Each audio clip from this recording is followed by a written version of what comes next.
And this week we saw Microsoft kind of fire back and say, hey, we're working on cool stuff too. And they introduced the Microsoft Windows holographic program. Wait, what was the first name or the first part of that name?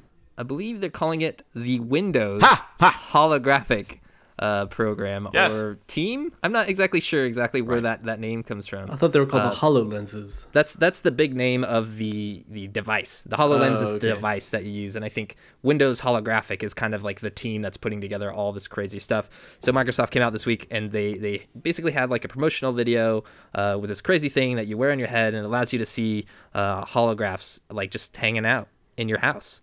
Yeah, they might as well just call it the Windows pipe dream, because that shit will never happen. Or you know what? I think they should call it the Windows Phone. And I'll tell you why. Because they're going to be late to the party and nobody's going to care.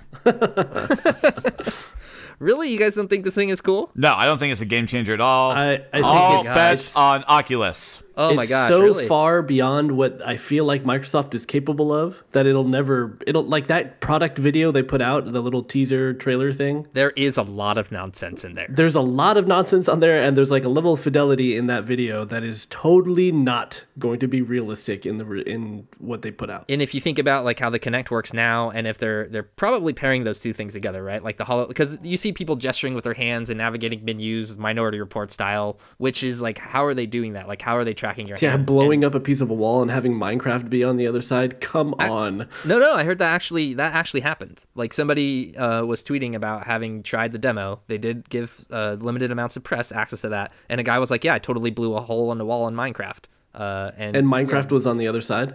Yeah. And reports have been, fairly positive of basically anyone who went to that event have just been like, this thing is crazy.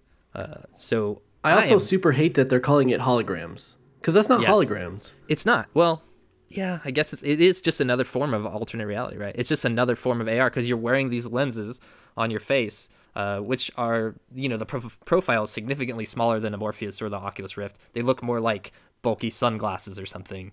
And I think that's kind of a plus just in terms of form factor and being able to like throw these things on real quick and turn on your Xbox or whatever, or your PC. But yeah, like, are they really holograms? Because they're not like just hanging out. You do have to wear these lenses to be able to see those things. Evan, you sound pretty stoked on this, man. Dude, I am pumped. I think for me, holograms are a lot more exciting than VR headsets. Ever since I saw New Hope, in Star Wars, and there's the Princess Leia holo message, and Darth Vader is always like the hologram, or those guys are piloting the AT-ATs, and then like Darth Vader shows up as a hologram. Like that for me is like the future that I want to see. I just thought you were a big fan of Jim and the holograms. That too. Evan and the holograms. Life model decoys. Come on, man. Yeah. It's a step closer to that reality. And we talked about Star Trek a lot last week, and they have all sorts of crazy hologram stuff going on there. Yeah, but again, that's what holograms are, right? This is all AR, like augmented reality things, just putting pictures over things you see in the real world to make them different. Can I tell you what I would like to see? Or what I would buy, which sounds incredibly stupid, but if they had like, they had that stupid Surface thing, but if there was like a coffee table Surface or something that projected holograms from it, I'd be all over that. I would be so into that. That's a really, really cool thing. And I mean, maybe this is just a step towards something like that, right? Because they're going to try to make it less invasive. I'm just excited that somebody's trying to make holograms work in whatever way possible. And since there's lots of money being dumped into this, maybe someone comes up with a way to actually make real holograms work. The thing I really like about what they're doing is that they are incorporating the real world into their like VR competitor. Mm-hmm. You can see through the lenses, you can interact with real life at the same time, and that seems like a huge step in the right direction, like you said before. Yeah. It is definitely a distinguishing whatever factor. Sure. Like that like sets them apart by a lot. I don't see the short-term connections with video games the way that I do with Oculus and Morpheus, but I'm sure it'll be cool. Well, we kind of talked about it before, right? Where I said like having a holodeck style thing or like a cave would be, or projections that go onto your wall. We talked about it before, like trying to figure out what Microsoft would be doing, and we kind of said, well, that would never work because then everybody needs like this room with no furniture, like this special scenario. But with what they're doing with this thing, seems like you wouldn't need to have that. Like they can make that digital space for you Right. And it's a little bit different that way, and that seems really, really cool to me. Or just think about like watching Avengers and like Iron Man flies out of your wall, across like the New York skyline or whatever. That stuff just seems really exciting to me. So I don't know, I'm pumped, but I know like, I remember watching the first like Kinect demo, and they had whatever Milo, and promising it would do all these things with Peter Molyneux that never ever happened. So yeah, like this stuff is always to be taken with a grain of salt. I'm just excited that someone's working on it. I'm glad to see Microsoft put out what their plan is, because that that gives us an idea of a roadmap now. I don't know if it'll be launch parity or anything, obviously with Morpheus or Oculus, but at least they're in the game. They're like publicly in the game now. Yeah, don't count us out, right? Basically is what they're saying, because they really haven't released much information other than that product video. And that thing is about not that thing entirely promising. They got a lot of other shit going on though. They're tying Xbox One into the PC, having like a remote play. Windows 10, yeah, Windows 10 having remote play stuff built in. That seems like a big deal. I mean, people got PCs all over their house now, not only in the offices or anything, but attached to televisions in other rooms and stuff like that. So having remote play maybe actually work, because Sony's version of it is fairly terrible still. Mm-hmm. That seems really cool. Having the ability to check in on friends and stuff while you're using your computer, not having to be logged into Xbox One all the time, right, is really cool. It kind of seems like late to the party almost. Like I can't believe that it doesn't exist already.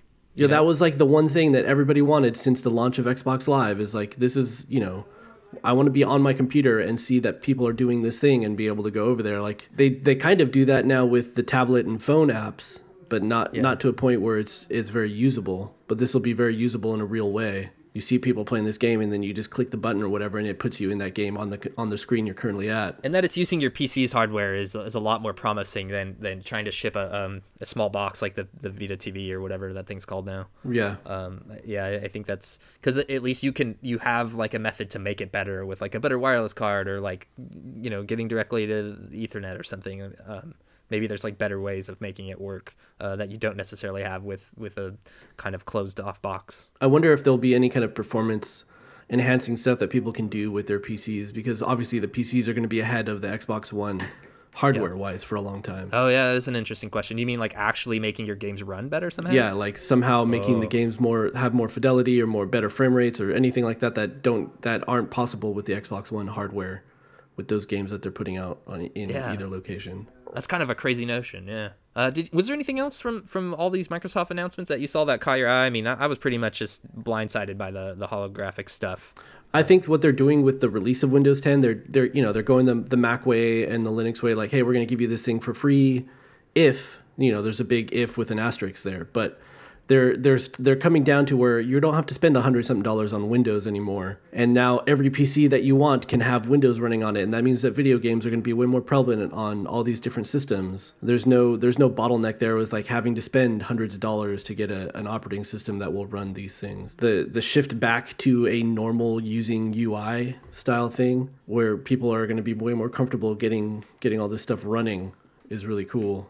Like a clickable start menu or whatever it happens to be. Like just making it more user friendly and less touch usage, touch oriented. Yeah, that's really cool. But I mean, the release stuff is, if you already have Windows running somewhere else, you're going to have this operating system, this new everything better operating system for free or for a low price is huge. Yeah, that's pretty cool.